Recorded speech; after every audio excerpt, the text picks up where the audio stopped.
Thank you for joining me. Um,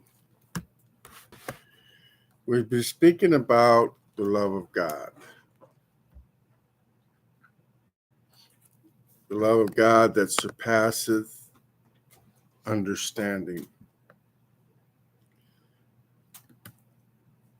And his word in 1 Corinthians 13 tells us about his permanent love for us, the ultimate answer. See, we're living in a day where the word love is being used in such a freelance, may I say, that love, love, love. And yet, God's love is divine. When we speak about the love of men, we can go a lot of ways with that type of love. We can love our children. We can love our home, our grandchildren. We can love life. We can love each other. But our love is, we say it's unconditional, even with our children. But there are parents that come to hate their children, to hate everything about them.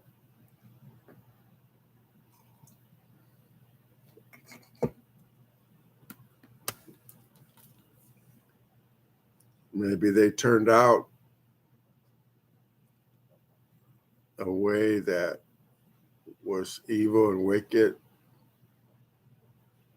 Maybe they lost their minds. Maybe they just serving Satan. Maybe they're into witchcraft or occultism or heavy metal or rock or whatever, drugs, alcohol. But the enemy has gotten a hold of them. And you lost your children, you lost your child, you lost your family member. But a true mother never stops loving. A true virtuous woman that gave birth to their children never lose that love. In that sense, it's unconditional. Be a murderer, and the police will say, hey, your son committed murder. That's the last thing you want to believe. That's not, no, there's no way. You don't know my son like I know him. See, your protection and your shield goes up to protect your children. And that's wonderful. It's okay. We protect the things that we love. We love our animals. In days,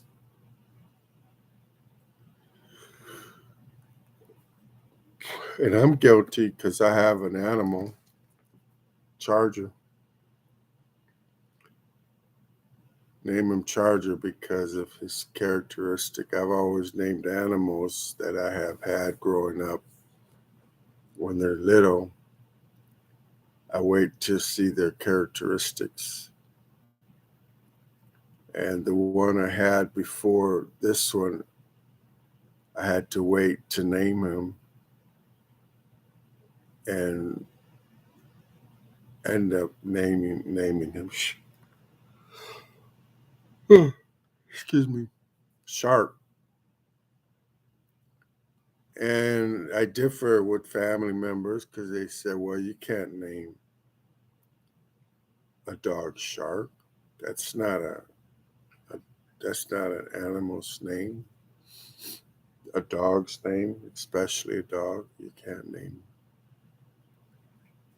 I says he's Shark. He's Shark because he's feisty and he'll take a bite of me once in a while. And Chihuahuas tend to be that way. I think I went from worse to worse because I lost my Charger, not my Charger, but Shark.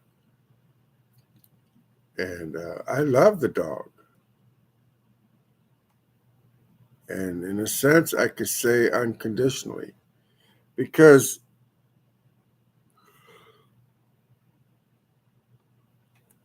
these are the breeds, species that, and I suppose if you love any animal, they could come to love you because I've seen on YouTube that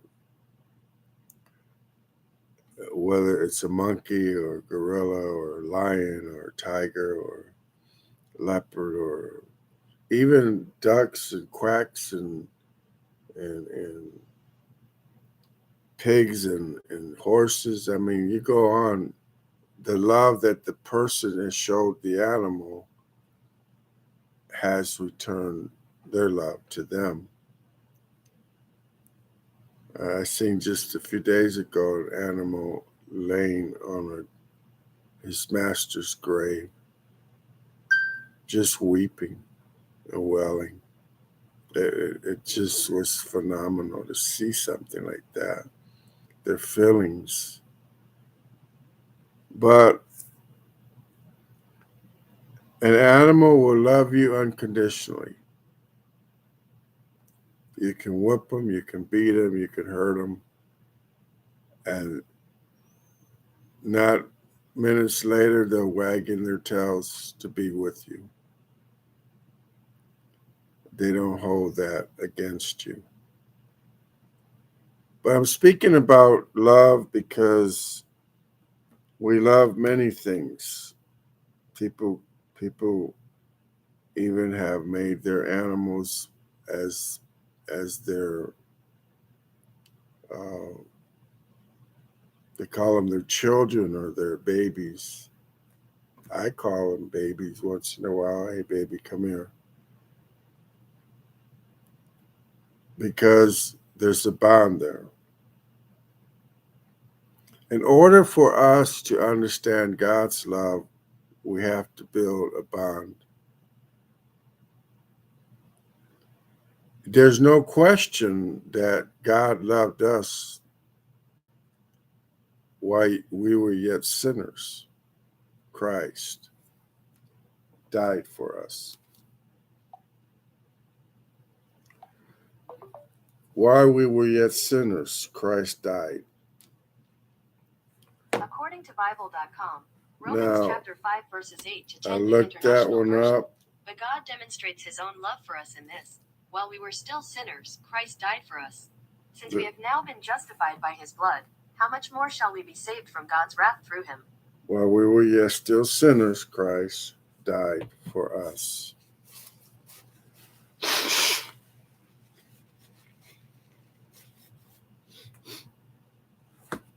So that shows us, he says, with his loving kindness, he has drawn us. Okay. Here is some information for Bible verse that says, I have loved you with an everlasting love. Okay.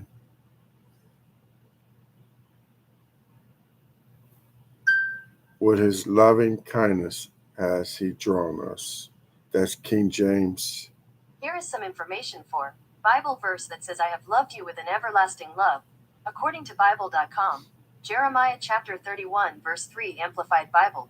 The Lord appeared Loved to you me with from an ages past, saying, I have everlasting loved you with an love. everlasting love. Therefore, with loving kindness I have drawn you and continued my. Okay.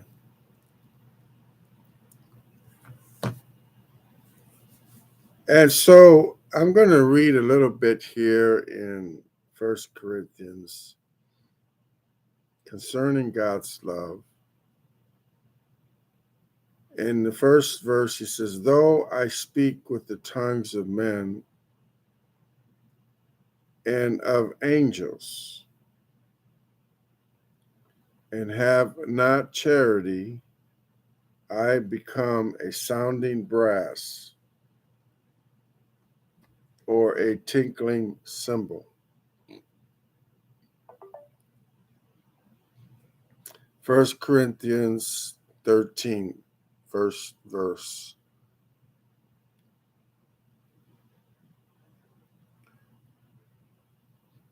According to web.mid.edu, Bible gave. I don't know how I can, my volume won't go down on this one. If I speak in the tongues of men and of angels,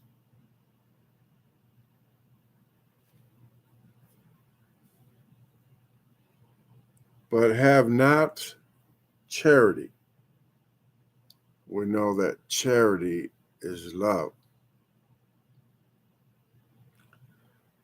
I am only a sounding or a resounding gong or a clanking cymbal. Then that's in another version. I want to break it down a little bit. All right. I am become as sounding brass or a tinkling cymbal.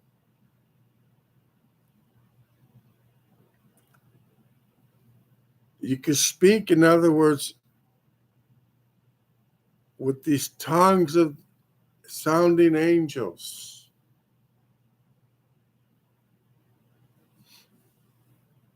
Let's just put it this way. You want to get right down to it. People come and they go to church and they have the gift of speaking in tongues.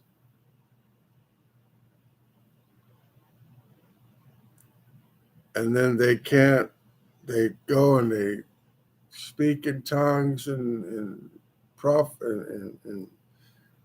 it sounds so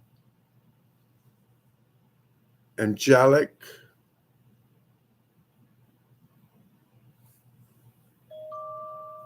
But he's saying,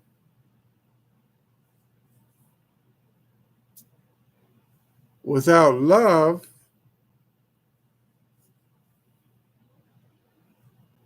this one here breaks it down a little bit. I am only a resounding gong.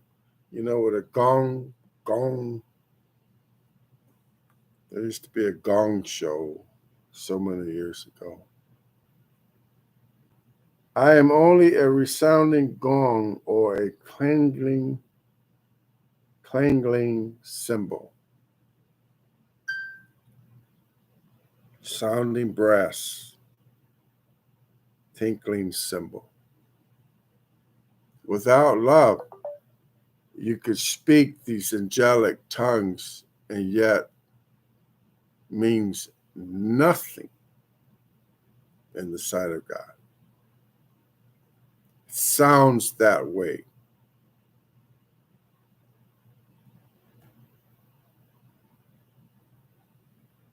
All right.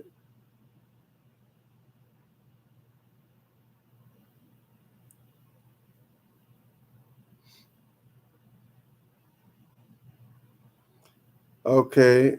I was trying to see another version on that, but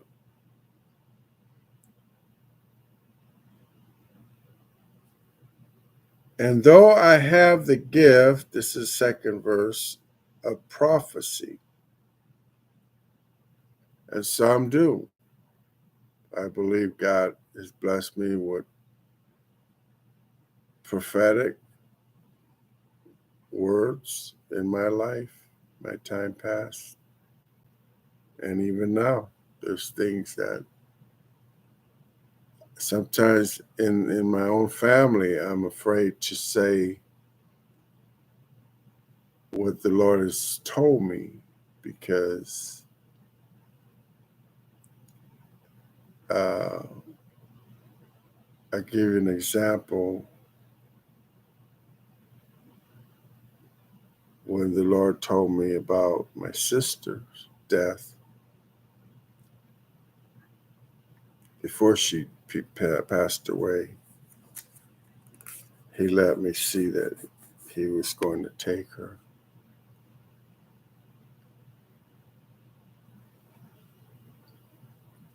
But I didn't mention that.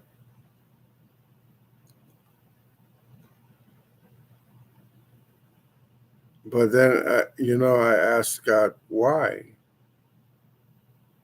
Why you taking my sister? And I prayed about it. And the Lord gave me the answer. God doesn't always give us the answer. But if He does, it's a wonderful thing.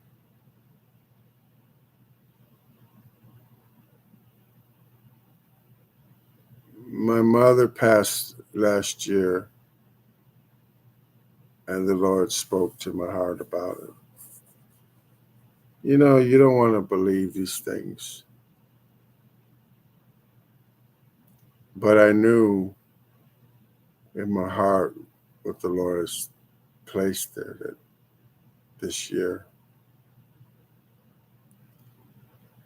I didn't tell anybody.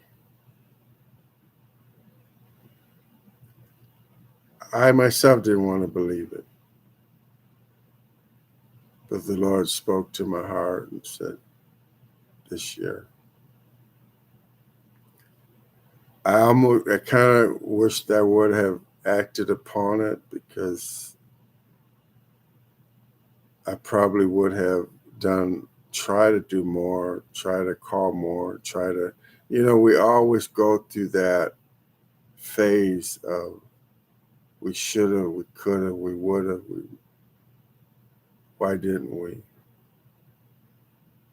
But my mother she was good up in age, 90, I believe she was 90 or 91.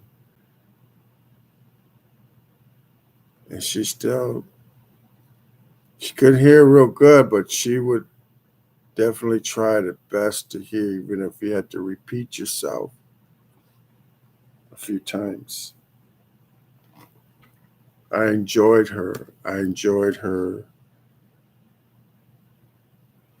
kindness and her love and her compassion and her love for God.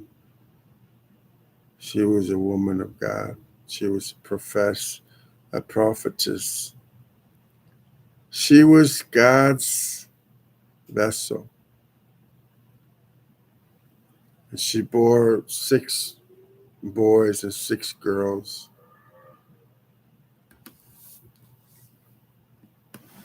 But the greatest hurt that she ever received is when you talked bad against her children. Now that's unconditional love.